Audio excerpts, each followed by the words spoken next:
Donc, effectivement, en termes de qualité de vie au travail, donc qu'est-ce que j'en pense aujourd'hui?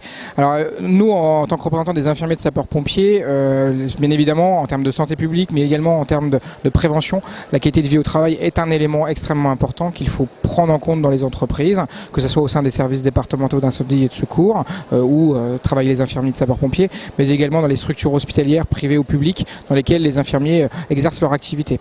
Aujourd'hui, on peut le voir, certains hôpitaux ont vraiment déterminé la qualité de vie au travail comme un des premiers éléments importants à prendre en compte au niveau des structures hospitalières ou privées. Et bien évidemment, aujourd'hui, les infirmiers peuvent être en souffrance et il est important pour nous de les prendre en compte et bien évidemment d'avoir à disposition une écoute pour pouvoir répondre à leurs interrogations, à leurs peurs, à leurs craintes, mais également éventuellement à leur détresse, puisqu'aujourd'hui on a sur le territoire national des infirmiers qui sont en souffrance.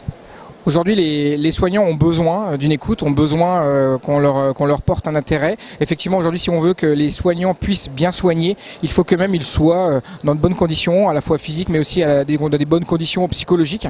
Et aujourd'hui, les soignants sont confrontés à la maladie, à la mort, au traumatisme. On le voit bien, nous, chez les infirmiers de sapeurs-pompiers, aujourd'hui, le principal des interventions, c'est essentiellement la traumatologie routière, des maladies à domicile. On est confronté à la mort des enfants, des adultes. Donc tout ça, avec les années, puisque les carrières sont de plus en plus longues, on est confronté à des difficultés psychologiques. Et si aujourd'hui on veut que nos soignants puissent mieux soigner et bien soigner, il faut que ces soignants soient pris en charge. Donc effectivement, il faut aujourd'hui être en mesure de leur proposer quelque chose, une écoute, une attention, pour pouvoir ensuite leur permettre d'être disponibles pour mieux soigner.